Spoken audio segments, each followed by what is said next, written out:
বন্দে পুরুষোত্তমম। প্রথমে আমি আমার জীবন দেবতার রাতুল চরণে কোটি কোটি প্রণাম জানাই। দাদা ও মায়েদের এবং ছোট্ট সোনাদের যথাযোগ্য স্থানে আমার প্রণাম, প্রীতি, জয়গুরু ও বুক ভরা ভালোবাসা জানিয়ে স্বামীর ভালো করতে গিয়ে স্ত্রীর সতীত্ব জাগে, ইষ্ট স্বার্থ প্রতিষ্ঠাতেই পুরুষ সতী থাকে, এই আলোচ্য বিষয়ের উপর আলোকপাত করার চেষ্টা করছি। ইষ্টই হলেন আমাদের রক্ষা কবচ। ইষ্ট ছাড়া আমাদের এক মুহূর্ত বাঁচা সম্ভব নয়। তিনি সবার পরম পিতা। তার অমোঘ আশীর্বাদ সূর্যের আলোর মতোই সবার উপর ছড়িয়ে পড়ছে। তাকে একটু ভালোবাসলেই তিনি আমাদের জীবন পেয়ালা কানায় কানায় ভরিয়ে দেবেন। শ্রী শ্রী ঠাকুরের বাণীতে আছে, ইষ্ট লাগি কর্ম করা, সেই তো হলো পুণ্যে ভরা। ইষ্ট নাই চিন্তা সৎ, পাথর পিছল নরক পথ। ইষ্ট নেই মন্ত্র দেয়, মরে মারে করে ক্ষয়। ইষ্ট নাই যার গোলা, ভাতে মরে তার পোলা। ইষ্ট নাই করে বিয়ে, আগুন ওঠে ফিনিক দিয়ে। ইষ্টহীন পতিত জনে দিলে মেয়ে খায় সমনে। ইষ্টহারা চল না, তাই তো জমের দোলনা। অতএব বোঝা যায় যে ইষ্ট ছাড়া আমাদের কোনো উপায় নাই। তবে স্ত্রীর আরাধ্য দেবতা হলো তার স্বামী, তার কেন্দ্রবিন্দু। স্বামী ছাড়া স্ত্রীর এক পাও চলা সম্ভব নয়। স্ত্রীকে স্বামীর মনোবৃত্তানুসারিণী হতে হবে, অর্থাৎ স্বামী যেমনটি চান ঠিক তেমনটি হয়ে উঠতে হবে। তাদের জীবনের সহজাত সরল পথই হচ্ছে স্বামীকে ভালোবেসে জীবনের পথে চলা। স্বামী মানে তো বর, আর বর কথাটির অর্থ হলো শ্রেষ্ঠ, আর ইষ্ট হলেন বরেন্দ্র। অতএব ইষ্টকে মাথায় নিয়ে স্বামীর প্রতি অবাধ অটুট টানে সুসন্তান লাভ করি নারী জীবন ধন্য হয়, নারী পূজিতা হন জগতে। A man is but a collection of several ideas. মানুষ হলো কতকগুলি ভাবের সমষ্টি। স্ত্রী যে বারে তার যে ভাবটিকে উদ্দীপ্ত করার সেই ভাবটিকে মূর্তিমান হয়ে সন্তান রূপে জন্ম নেবে। তাই তো দেখি কোনো সন্তান স্বামীর মতো ভালো ছবি আঁকে, কোনো সন্তান স্বামীর মতো ভালো বক্তৃতা করে, কোনো সন্তান স্বামীর মতো ভালো গান গায়, অভিনয় করে ইত্যাদি। তাই তো স্ত্রীর আর এক নাম জায়া। স্বামী স্ত্রীর জঠরে পুত্ররূপে জন্ম নেয়, তাই স্ত্রীর আর এক নাম জায়া। আমাদের দেশের মেয়েরা বিবাহকে মনে করে জীবনের পরম আশ্রয়, নিরাপত্তার নিশ্চিন্ত দুর্গ। স্বামী গৃহ তাদের কাছে যৌবন ও বার্ধক্যের বারাণসী। তারা স্বামীর বুকে মুখ রেখে নির্ভয় হতে চায়।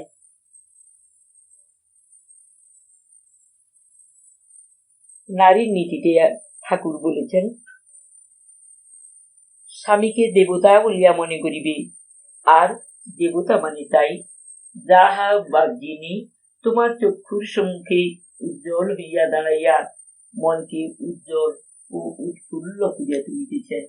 দেখিও তোমার সেবা আচরণ বা ভ্রান্ত প্রেরণায় ইহা মলিন হইয়া না ওঠে। তুমি তার জ্যোতি ও আনন্দের ইন্ধন হইও, কিন্তু এত বা এমনতর হইও না যাহাতে চাপা পুড়িয়া নিভিয়া যায়। তিনি আরো বলেছেন, নিজের সুখ বা সমৃদ্ধির জন্য তোমার স্বামী দেবতার কাছে কিছুই প্রার্থনা করিও না, উহা বরং পাওয়ার অন্তরায়। কিন্তু তোমার সেবা যদি তাহাকে ইষ্টে, জীবনে, যশে ও বিবর্ধনে উন্নত ও উচ্ছল করিয়া দেয়, এত পাইবে ভরপুর হইয়া যাইবে, আর তোমার এমনতর পাওয়ার বিবর্তনে তাহাকে আরো উন্নত ও উচ্ছল করিয়া তুলিবে। স্বামীর ইষ্টানুরক্তি, যশ ও জীবনপ্রদ এমনতর কিছু যাহাতে তিনি উৎফুল্ল ও আনন্দিত থাকেন, তাহা তোমার মনে না লাগিলেও অনুকূল চিন্তায় বুঝিয়া অন্তরে বাহিরে ও কর্মে উৎফুল্ল ও আনন্দিত হইয়া তাহার অনুপূরক হইও।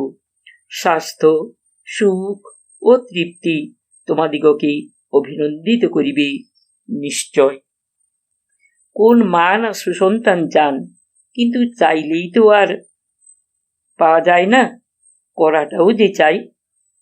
দাড়িপাল্লার বাম পাশে যেমন বাটখারা চাপালে ডান পাশে মালও উঠবে ঠিক সেই পরিমাণে। 500 গ্রাম বাটখারা চাপালে 500 গ্রাম মাল পাবেন, 1 কেজি বাটখারা চাপালে 1 কেজি মাল পাবেন। কিন্তু 50 বাটখারা চাপিয়ে 1 কেজি মাল আশা করলে কখনোই পাবেন না।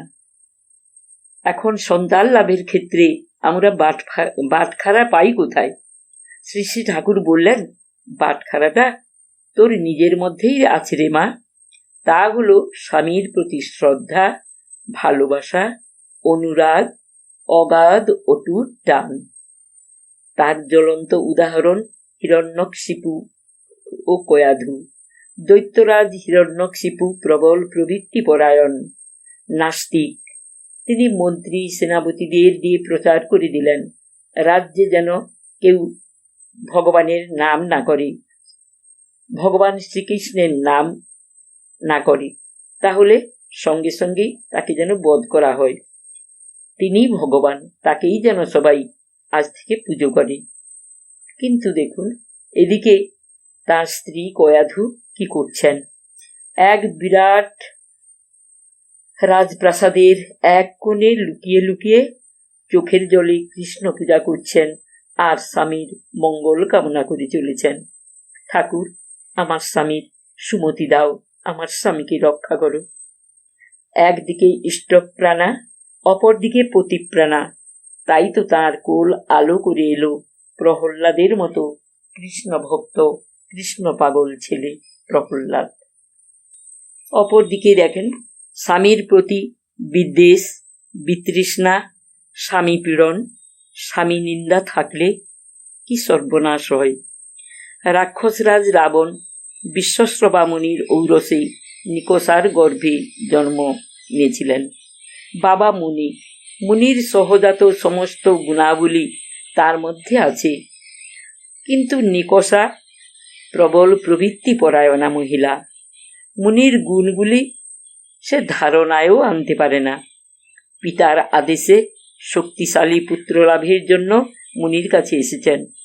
পুত্রলাভ হয়েছে, শক্তিশালীও হয়েছে, কিন্তু মুনির গুণের অধিকারী হতে পারলেন না। রাক্ষসরাজ রাবণের তো মৃত্যু হলোই, তার সঙ্গে সঙ্গে তার বংশটাও ধ্বংস হয়ে গেল, শুধু মার অজ্ঞানতা ও দোষের জন্য। অতি সাধারণ স্বামীর উপরও যদি রাখো দেবভাব, দয়াল আমার দিলেন বাণী, হবে না সুসন্তানের অভাব। স্বামীর প্রতি টানের কথা বলতে গিয়ে মনে পড়ল, স্বামী বিদেশে থাকেন। স্ত্রী উঠোনে পা দিতেই চোখ পড়ল বাইরের ওই আম গাছটার দিকে।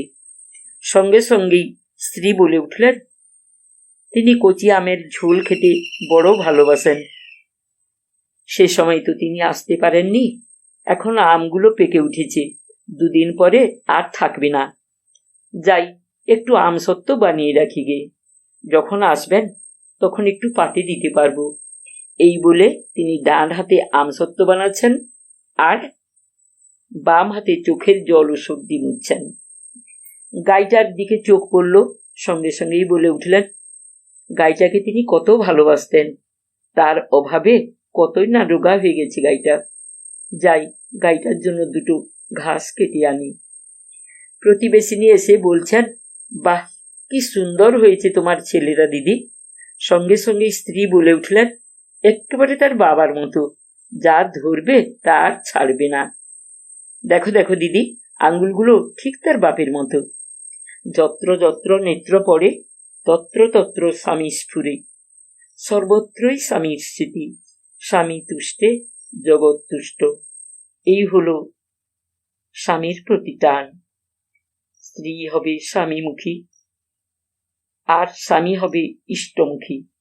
ঠাকুরের বাণীতেই দেওয়া আছে, স্বামী ছুটবে ইষ্টপানে, নিয়ে পড়ছি জগৎখানা। স্ত্রী ছুটবে স্বামীর পিছে, এক আদর্শে বহায়মানা।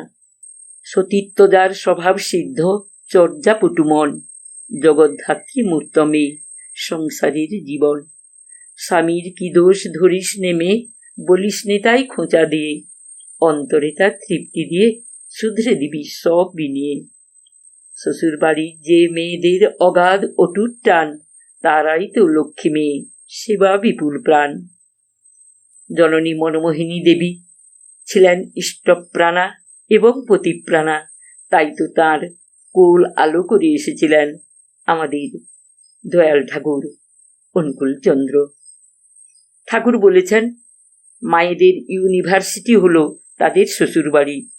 ঠাকুর দেবতা, পুজো পার্বণ, শ্বশুর শাশুড়ি, জাত জাওয়ালি, দেওর ভাসুর, ননদ ভাগ্নে, আত্মীয় কুটুম্ব, স্বামী পুত্র, পাড়াপড়শি, চাকর বাকর, গরু বাছুর, গাছ গাছালি ইত্যাদি সবার এবং সব কিছু নিয়ে, সেবা চর্যা নিয়ে সংসার।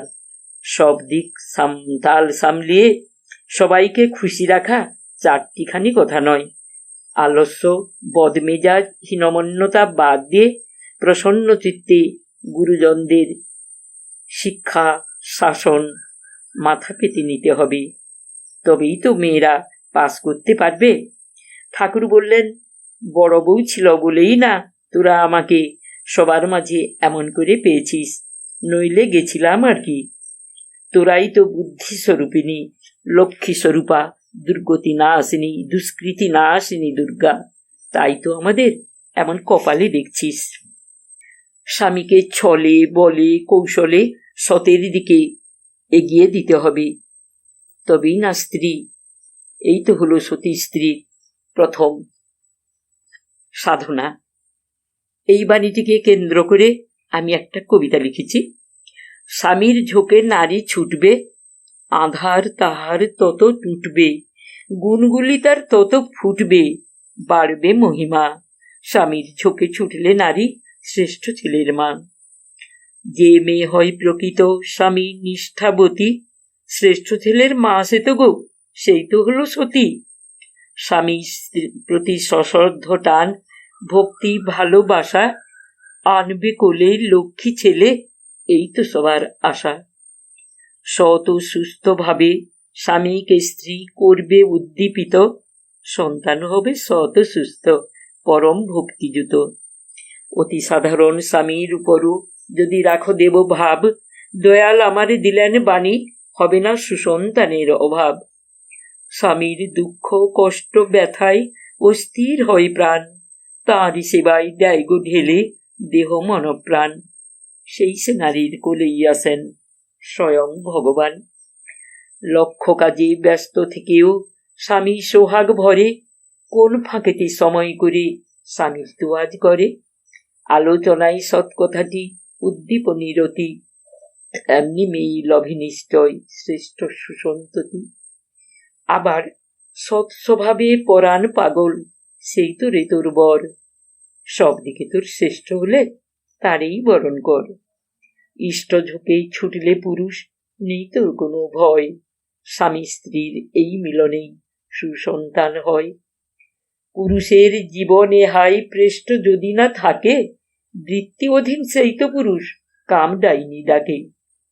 স্বামীর ভালো করতে গিয়ে স্ত্রীর সতীত্ব জাগে, ইষ্ট স্বার্থ প্রতিষ্ঠাতেই পুরুষ সতী থাকে।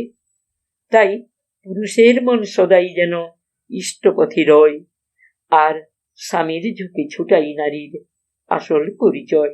জয় গুরু, বন্দে পুরুষোত্তমম।